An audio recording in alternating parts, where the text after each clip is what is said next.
E hoje é dia de Espaço Pet, a gente fala de alguns principais problemas de saúde dos cães. Roda a vinheta.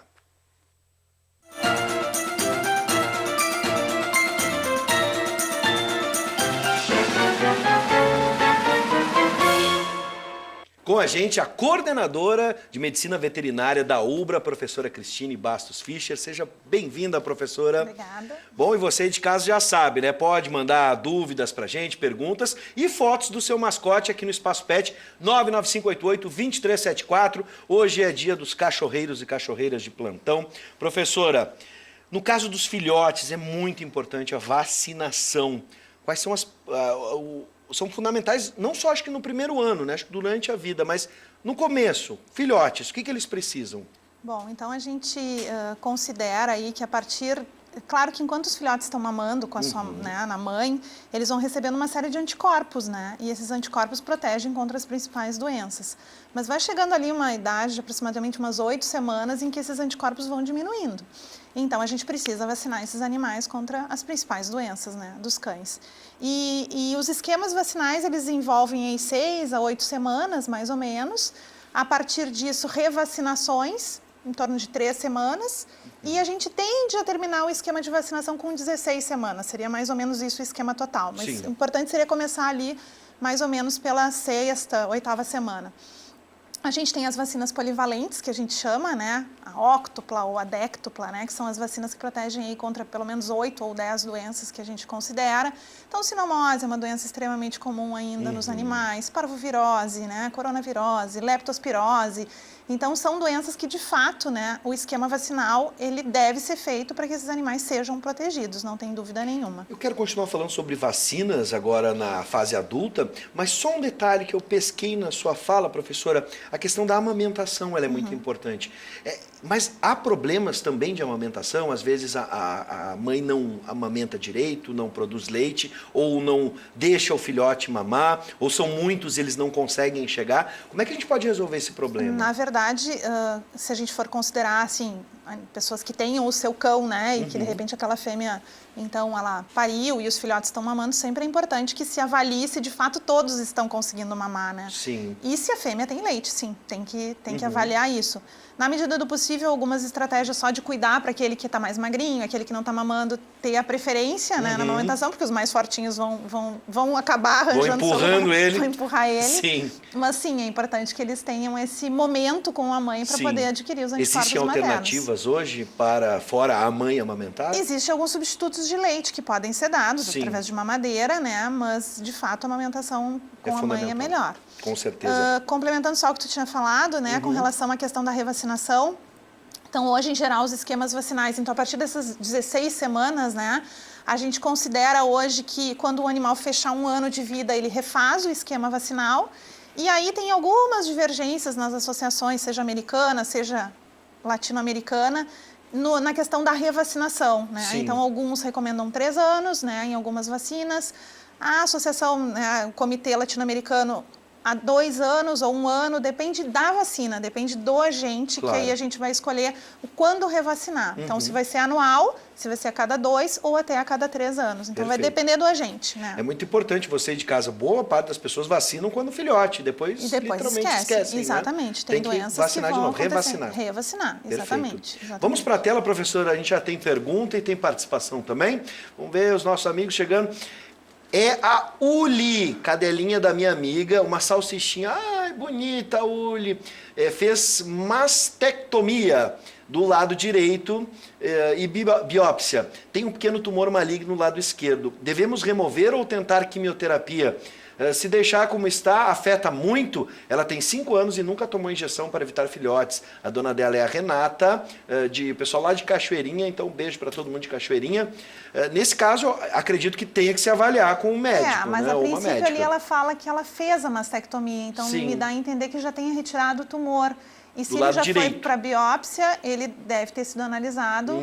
Então, eu não sei se existe outro tumor, né? Sim. Mas frente a tumores malignos, a indicação é a retirada Sim. e o acompanhamento do paciente, né? Posterior. Então, eu não sei se ficou algum Sim. tumor, se tinha algum tumor, Claro. né? Não ficou muito claro. Nesse ali. caso, eu vou pescar ali na conversa, são as injeções, né? O anticoncepcional, por exemplo, sim. para cadelas. Os anticoncepcionais em geral são hormônio, né? São relacionados à aplicação de algum hormônio no animal. E a gente sabe que muitos tumores de mama são hormônio dependentes. Então, uma injeção de uma medicação hormonal pode sim vir a predispor o animal ao tumor de mama. O ideal é deixar que o cio aconteça naquele momento? O ideal é que castrar. se não tem interesse reprodutivo, Sim. que faça a castração. Né? Faça a castração precoce, inclusive antes do primeiro cio. Alguns questionam também com relação ao tamanho dos animais. Animais de porte grande, talvez postergar um pouquinho, deixar até o primeiro cio. Mas a gente sabe que se castrar um animal antes do primeiro cio, ele vai ter virtualmente zero chance, né, de desenvolver tumores de mama. Então, a indicação é a castração mesmo. Algumas celebridades agora na tela. O meu, os dois ali. Oh, que bonito! Camil e Ben! E o Pedro Henrique, que está proporcionando esse momento. Aí, Pedrão, um abraço para ti, cara. E essa turma boa aí lá de casa. Ô, Espaço Pet, sou o Tião da Mari de Novo Hamburgo. Ô, Tião, essa língua de fora aí, Tião. Bonitão.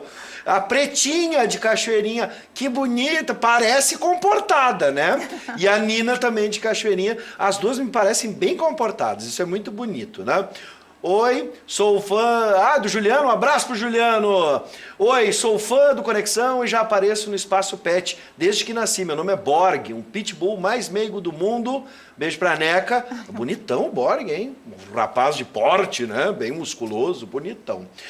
Professora, tá aí um assunto, olha, o Espaço Pet, toda quinta-feira a gente tratou de muitos assuntos e você viu aí na retrospectiva quantos tipos de bichos, espécies passaram por aqui. Agora, esse tema eu não me lembro de ter tratado. Depressão em pets. Hoje se fala que a depressão é o mal do século, pelo menos para nós humanos. Existe essa possibilidade de um cachorro ter depressão? Pois é, o termo depressão, ele Sim. é muito aplicado, né, à medicina humana. Em cães, a gente sabe sim que existem questões comportamentais. A gente sabe, eu acho que outras vezes já foi falado aqui, a questão dos animais serem sencientes, então eles têm, né, o sentimento, eles sentem como a gente, né? E, obviamente, que esse sentimento ele vai aparecer e vai ser manifestado em algumas atitudes, né? Então, a gente sempre diz assim, eu acho que pode ter uma alteração comportamental e como é que eu vou identificar isso? Então, a gente diz, um animal que parou de comer, né? Um animal que começou a se mutilar, lambe muito as patas, um animal que está alheio ao convívio social. Então, tu percebe que tem alguma coisa errada, né? Então, o médico veterinário vai poder identificar se tem alguma causa orgânica. Então, é uma doença sistêmica, né? Que, enfim, está fazendo com que ele manifeste aquele sinal clínico. Ou se, de fato, alguma coisa no ambiente dele mudou. Então, às vezes, a gente percebe alguns animais que ficam mais prostrados ou abatidos quando morre um companheiro. A perda. Um cão, né? Na casa. Às vezes, quando tem a perda de um tutor, né? Então, algumas coisas que possam fazer com que a gente perceba, opa, tem uma alteração comportamental. Até que isso seja diagnosticado como, de fato, né, um problema comportamental, tem que excluir causas orgânicas, né? Mas é um tema que, sim, ele está em voga, né? Acho que até em função Está evoluindo, por exemplo, porque hoje a gente tem medicação para a depressão. É possível? Já existe ou é possível que num futuro próximo a gente tenha? Para alterações comportamentais, sejam dermatopatias, animal que começa a se lamber e faz lesão de pele, né? Ou animais que tenham, sim, algum distúrbio de ansiedade, né? Alguns animais muito ansiosos.